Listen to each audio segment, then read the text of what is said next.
So yes, today's episode we're going to go right from E31, E32, E34, E36, E38 and E39. We're going to start right at the basics with ABS, and then ASC+T, then DSC and DTC, and we're going to explain exactly what goes wrong with them, but more importantly how to determine which part's gone wrong and how to fix them. Let's get on with it. Right, let's start right at the start with the ABS, and I'll very quickly go through it because you all know how ABS works. 4 wheel sensors, and they go into the ABS unit, and it can tell the speed of each individual wheel. There are 2 types of wheel speed sensor. On the E31, E32, 34 and 36, they all share analog sensors. These are very simple sensors made up of a coil of wire around a magnet, and that senses a castellated hub, and as those castellations pass the sensor they generate electricity. They generate a sine wave, and the frequency of the sine wave gives you the speed of the wheel.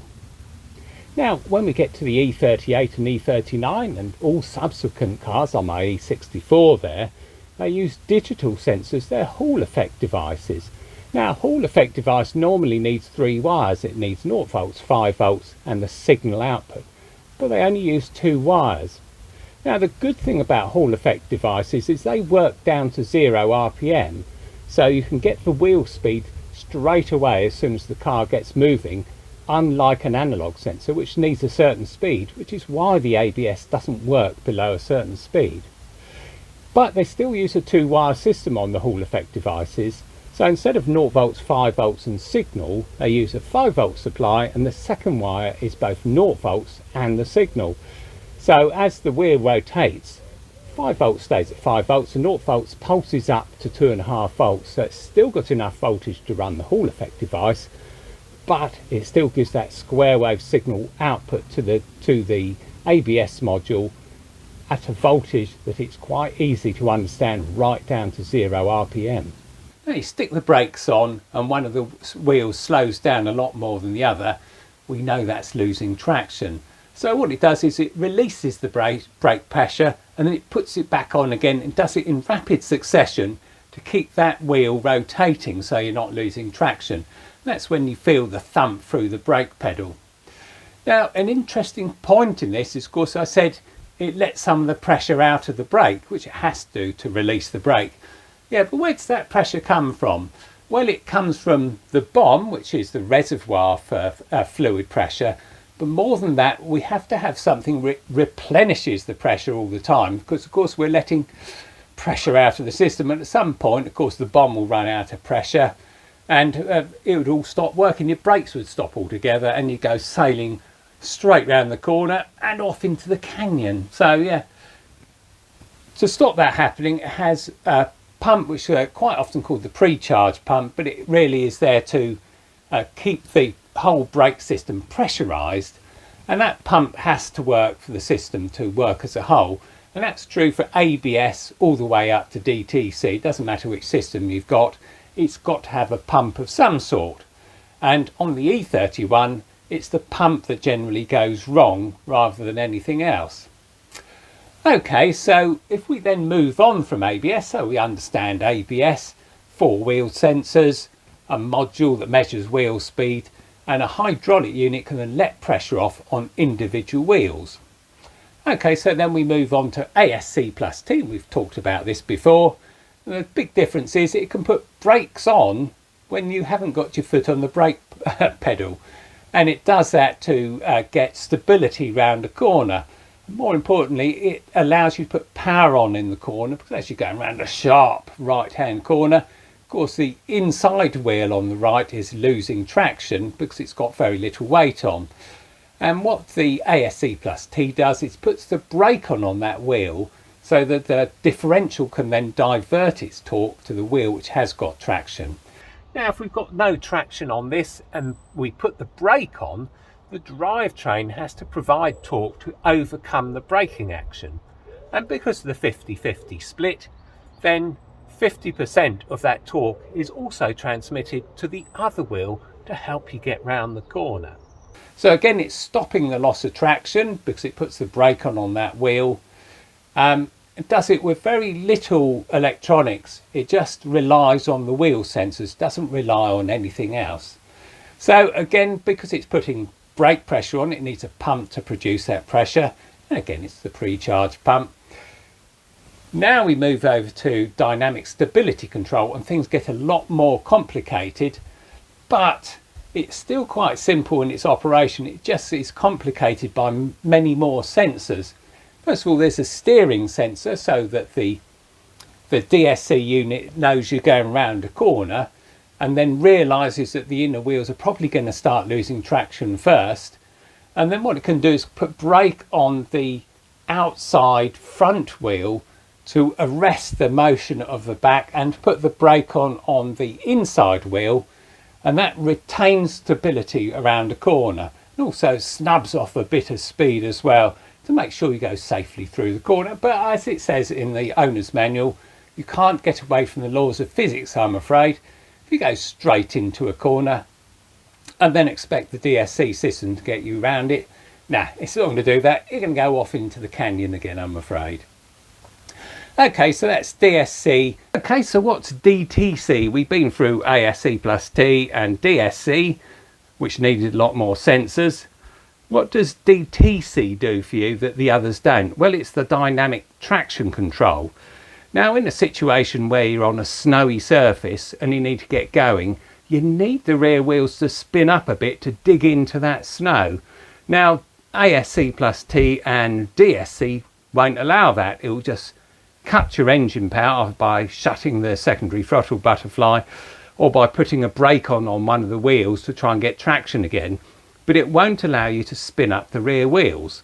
So what dynamic traction control does is can tell what sort of conditions are and then will allow more rear wheel slip to get you moving.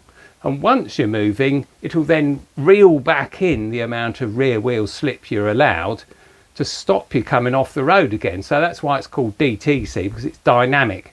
It changes the amount of wheel slip between starting and getting going. Because once you're going, you don't want your rear wheels slipping, you just be sliding all over the place. Or it might be a situation where you're aquaplaning, where you don't want them to slip at all. You don't want them speeding up when you're halfway through a puddle. But did you know that all models between the E31 and the E39 had a very similar system? Here we are in the good old E31. Yeah, it's nice to be in here. I haven't been in here for a while. It's been too hot, so I've been whizzing around in the E64 with the roof down. But anyway, here's how you get into the special mode. So if I switch the ignition on, ASC light comes on. That's the top one, and it goes back off again. Now if I press the ASC button, which is that there, we get the ASC light up. So that tells us that the ASC now is not in operation, and we can wheel spin all day until you fall off into the canyon. Okay, so press the button again and it's reactivated. So we could do that all day. So if I press it a long time, about 12 seconds, here we go. 1, 2, 3, 4, 5, 6, 7, 8, 9, 10, 11, 12. That's it, it goes off. Take my finger off the button, press the button again. Yeah, can do anything you like, it's not coming back again. ASC is still activated, but it allows a lot more slip on the rear wheels, so you can get yourself going in snow. Yeah, that's an Easter egg, as it's called, that very, very few people know about. Well, there you go. The only way you can get out of this mode is turn the ignition off, leave it 10 seconds. So 1, 2, 3, 4, 5, 6, 7, 8, 9, 10. As long as the ASC light comes back on again, there we go. We're back to normal mode again. So press a button and again it's off. There you go. DTC. So if you're in a situation where you're in conditions that the dynamic stability control or ASC+T won't allow you to get off the line, press and hold the ASC or DSC button for I think it's about 5, 6, 7 seconds. The light will go out and then you're in enhanced slipping mode and you might be able to pull away again. Right, here we are in the E64, and did you know it has an Easter egg mode as well? Okay, so we press the DTC button, that's dynamic traction control off. Press it again, DTC's on again. Press for 5 seconds. 1, 2, 3, 4, 5. That's all our stability control off. So we've got no DTC and we've got no ASC+T at all. So that's sort of wheel spin mode. Okay, press it once again, back to normal mode, which is the same as the E31. As long as you don't press it for 12 seconds, you can always get out of the mode. But if I press the button for 12 seconds, here we go. 5, 6, 7, 8, 9, 10, 11, 12. There we go. And if I press the DTC button, absolutely nothing happens. So we're in Easter egg mode again. But I'd love to hear from anyone if they know what Easter egg mode is on an E63 and E64. And it'll be the same for the 7 Series, the E65 as well. So yeah, what is the difference between these, the last mode? What is the Easter egg mode? Because it obviously thinks that ASC and DTC is on because the lights aren't on. So maybe it just allows a bit more wheel spin for getting off in snow. I'll have a read of the book, but I don't think it's in there. Okay, so from that quick introduction, we know we've got to have working wheel speed sensors. Obviously got to have a ASC+T or DSC or DTC module that works properly. And we've got a pre-charge pump that's got to work properly as well.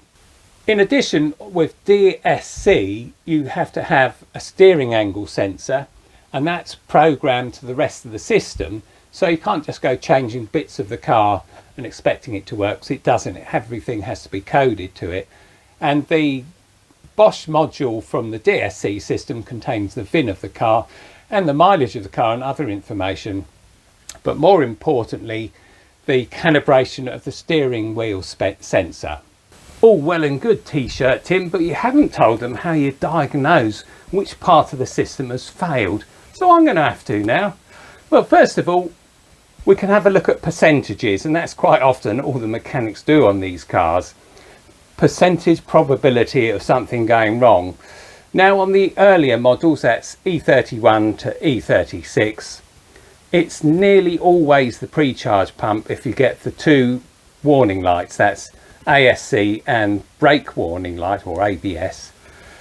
It's nearly always the pre-charge pump. Now on the early models you can use Diagnostics, but the pre-OBD2 you need an ADS interface, and they're getting very difficult to get hold of. Not only that, you also need a laptop that has a true 9-pin D-type serial port. Otherwise you can't run the ADS interface. So yeah, then it becomes a bit more of a crapshoot, I'm afraid. But for post 1995, even on E31s, you can use IMPA with USB interface, and you can get to the ABS module. In fact, using a USB interface, you can get the DME, gearbox computer, the EGS, and the ABS. Those 3, which talk to each other via CAN bus. You can always use Diagnostics to get to those 2 on the later models. Unfortunately, on the earlier ones, it's not so easy. But don't forget, the pre-charge pump is usually where the good money is, and you can test that. On the E31, getting to the ABS relays is simple. They live under this cover here. And we've got 2 relays. That one's for the hydraulic valves, and this one here is for the hydraulic pump. Now I had a problem with my ABS block where the motor just wouldn't run unless you gave it a poke to start it off. And I think, in fact, we still got the probe in here, which I used to use, and I put a hole in the side of the relay. Let's give it a poke. That motor you can hear is the pre-charge pump.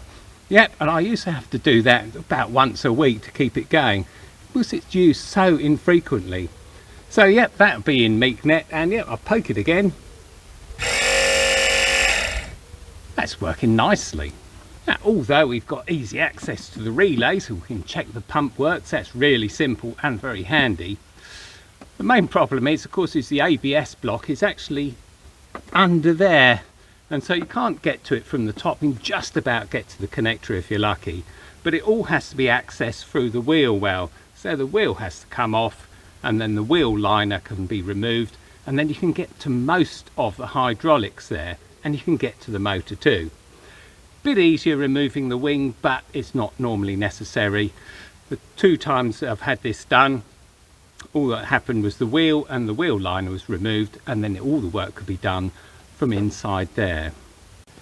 Right, when looking for hydraulic blocks and the pump on eBay, don't immediately think the 500 quid ones are going to work better than the 40 quid ones. That's not always the case.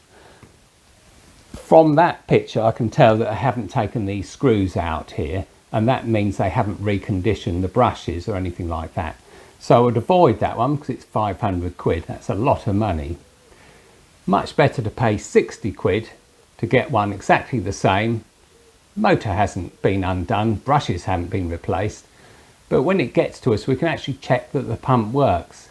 Don't be fooled by this wire here going to the motor. That's not the positive supply. That's the negative ground position, and the positive is actually on the connector. And I'll put up the pin number for you so you can check the pump works. But don't stick 12 volts up there, you just melt the wires. So there we go, that's a 60 quid one. Another one there, I think that's the same picture, isn't it? So that shows the motor, which is actually the pre-charge pump, and the hydraulic block. I would probably avoid this because all the connections are open, and that's the pressure sensor, by the way, that bit there. So yeah, all these ports are open, so I think I might avoid that one. We probably prefer it if it came with, like this one, which they've crimped off the brake lines. That's a better plan, but they've left that one open. So try and find one with all the brake lines that have been crimped off, and don't forget to check the battery. There we go, that's one which I'll probably have gone for. We've got all the brake lines have been crimped off, so no dirt will have got in there. Hasn't got the ground lead, but that doesn't matter. Hasn't been fiddled with. So yep, I'd get that one home, stick 12 volts in it, connector and ground on that one, and make sure the motor ran. And if the motor runs, that would be fine. And that's a close-up look of one of the units. And notice that the serial, the part number ends with 000. That can be a bit confusing because I think there's different versions, 001, 2, 3 and 4. But 000 works in the E31, E32, E34 and E36, and of course the early versions of the E38 and E39 before they went to DSC. So that's a nice looking one as well, another eBay one. They've all been cut off here. Still got the ground connection on the motor. Actually looks in quite good condition, so that would be a positive as well. Not that one, all the ports are open, I'm afraid. It's going to be full of dirt. What do you expect for 15 euros though? It's about 12 quid. Yeah, can't expect much for 12 quid. Okay, so diagnostics on the earlier cars was always a bit flaky, but work the percentages, check the ABS pump first, the pre-charge pump, make sure that works, and if it doesn't, you can be sure that is the problem. Now, when we get to the sort of E38 and E39, oh, by the way, those rules also apply to E38 and E39 before about 1995. Once you get to 1996, they should be OBD2, in which case you can put diagnostics on it. Now, the E39, I'm not even sure if it has DSC, but it definitely had ASC+T, in which case you can use the same method as used for the earlier models, E31 to E36, checking the pre-charge pump. The E38, once we get to the DSC period, yeah, things get a bit more complicated, I'm afraid. And the reason is that the DSC module is the source of the error codes that you read in input or with any handheld device. Now, the problem with that is that, of course, the messages that come from the DSC module can quite often be wrong, and that's because the little wires have dropped off inside. Yes, as we saw earlier, DSC module's got just tiny little gold ball wires which go between the hybrid circuit and to the terminal board along the bottom and along the top, which goes off to the solenoids. They drop off, and it could be that one of the wheel speed sensor ones has dropped off, in which case you'll get an error code that says one of the wheel sensors has stopped working, but that's not usually the case. It's not the wheel sensor, it's because the wires dropped off. And that is a big problem with DSC on the E38 and E39, is you can't trust the error messages. The other error message that you get with the DSC module is the pressure sensor doesn't work, and that's usually the pre-charge pump, and that's the error message I got on my 2000 E38, but on previous E38s it was the module. And the way you can tell the difference between wheel speed sensors, the module and the pre-charge pump is when the warning lights come up. Remember, you get the trifecta, all lights lit up orange. Now if you get the error message as soon as you start the car up, then it's very likely that it's the DSC module itself, because it's already found a fault when the car's first been started.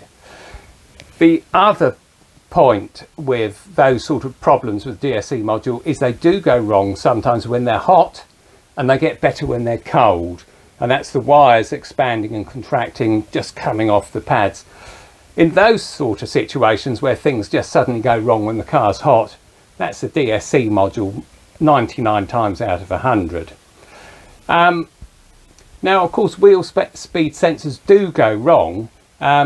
Fortunately they're reasonably cheap, a bit of a pain to get off, I'm afraid. They generally get stuck in. So if you get an error code that says it's a wheel speed sensor, you can change the wheel speed sensor if you want to. It's usually the DSC module. So yeah, okay, so goes wrong as soon as you put the key in the ignition and turns it, usually the DSC module. Goes wrong when you reach temperature, that's usually the DSC module as well. Now goes wrong once you reach about 30 kilometers per hour. That's the pre-charge pump nearly always. And the fact is that the pre-charge pump doesn't actually come into operation until you've reached certain criterion, one of them being 30 kilometers per hour, 2000 RPM and a certain amount of torque. So if you go off the line like a scalded cat when its car's cold and it comes on, that's probably the pre-charge pump.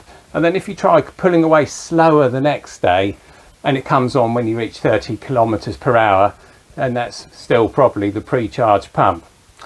Again, the same as with the earlier models, you could check the pre-charge pump by sticking 12 volts in it in this case. Unfortunately, the relays are actually inside the module, so you can't get to them and poke them. So you have to disconnect the two-way connector, use a field battery. Yep, don't try using a charger, it just doesn't work. So yeah, we stick 12 volts on it and see if it runs, and if it doesn't, you can be pretty sure that the pre-charge pump is dead. Okay, that's how you diagnose which bit's gone wrong. Right, this is what the inside of an E38 DSC module looks like, and to the right you can see all the solenoid coils, and they operate the valves within the ABS block. So the valves themselves, the moving part of it, protrude into these coils, and these coils, when activated, will operate the valves in the hydraulic block. To the left are a couple of relays, and when you initially look at it, you think, well, it looks pretty similar to the E31, E32, E34, E36, where it doesn't have any electronics in it at all, but it does. Let's have a close-up look at what's inside one of these modules. Now I've peeled off the front of it with a sharp knife, and in here we've got two processors. They're redundant, so if one of them says something different to the other, then the DSC just turns itself off.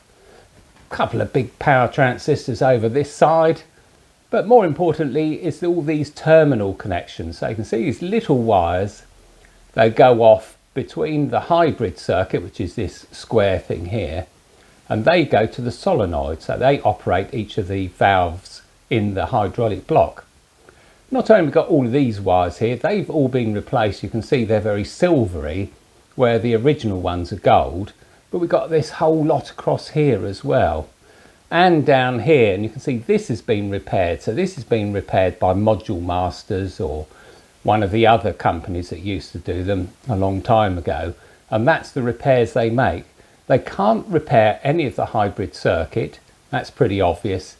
It comes from the manufacturer, probably Bosch, and then it's adhered to a metal backplate to get rid of heat, because it does generate a bit of heat. The only problem is on the E38, of course, we're right next to the exhaust manifold, and the exhaust manifold's heating up this plate. So rather than dissipating heat, we're putting heat into the circuit.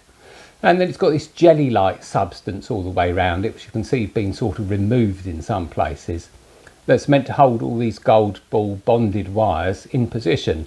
But as you can imagine, this stuff flops about, and these wires eventually fracture. And that's how these things are repaired. No electronic repairs, just wiring. So you get your same module back with them soldered together, but in some cases when they try to solder them to the pads, they'll destroy a pad, and that's it. The whole module has had it.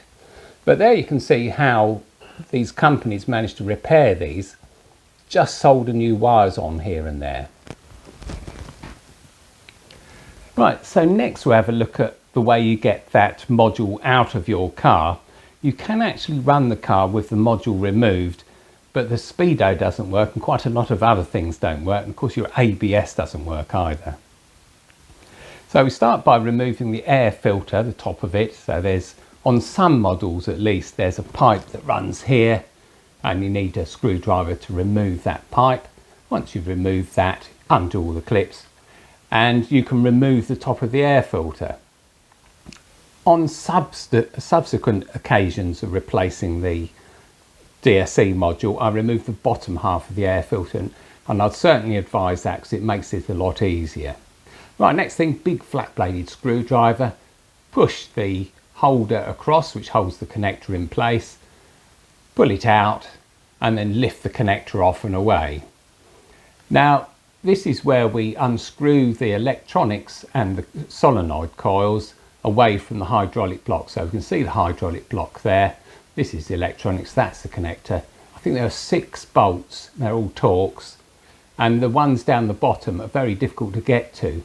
So on subsequent occasions I remove the bottom of the air filter, which is why I've got an arrow pointing to this bolt here. So if you remove that and one over the other side, then the whole thing pulls out. And the only recommendation I've got is that when you push this back in again, put a bit of silicone grease around the holes they're going to go into, and it makes it a lot easier to push this in. But anyway, with the bottom of the air filter removed, you can get to all 6 screws a lot easier. And then it just pulls off. The brake pipe gets a bit in the way, but it's never been a problem on the 3 times I've done this. Should just be able to pull that away and remove it. And then you send it off to your preferred repairers, and they'll pull the front off, replace the little bits of wire, and then stick it all back together and send it back to you. If they break anything, then you're not going to get it back, and they'll say it was beyond repair. Okay, we talked about the pre-charge pump. Well, here's a pre-charge pump. It's got electricity going into it, got a motor and a hydraulic pump, 2 connections to it, 2 hydraulic connections, input and an output. And it's held on in the car with these 2 bolts here. And you just remove those 2 bolts, remove the connector, and if you disconnect the 2 hydraulic connections, which are there and there, then it will pull out. The hydraulic connections get in the way a bit, but it's not too hard. Remember to test this with a field battery before you pull it out, because if it's working, that's all it has to do. If the motor's turning, that's fine. I've never had a hydraulic failure as such, it's just the motor itself. So check if it's working, and if it is, then this probably isn't the problem. Okay, so here's the input from the reservoir, and the other connection is to the rest of the DSC system. So that's an output from the pump normally. Okay, so if we disconnect those, we can then remove the pump and replace it with the new pump. And the best way to do this is to bleed it in situ. And we're not going to do any bleeding at any of the wheels. What we're going to do instead is we're going to put it into position and tighten up the output bolt, this bit here, that connects to the rest of the system. And we're going to leave this one loose so that we can see if any fluid comes out of it. And then what we can do, instead of connecting positive to the red terminal on this motor, we'll connect positive to the black terminal and negative to the red terminal, and that will run this pump in reverse. So instead of taking fluid from the reservoir through here, through the pump and back to the rest of the system, what it does is it takes up fluid, and because this one's tight and that one's loose, it'll draw fluid and air out of the system. And when you get a clear stream of fluid coming out of here, then you can tighten up the other bolt here, this other flange, and that then primes that whole system. Do this up tight, run it in reverse a little bit more. That puts fluid into the reservoir, and that's it, you're fully bled, and then you can just reconnect the system as normal. Even though I don't have an E38 anymore, I do have an E64, and that has a very similar DSC system, but they've put an addition in it. Right, so it looks like the normal Bosch 5.7 system. It's got a lot of hydraulic pipes going into a valve block, and it's got an electronics unit bolted to the front with a single connector. Now, of course, in the E38, the pre-charge pump was separate, and it's up just behind the firewall.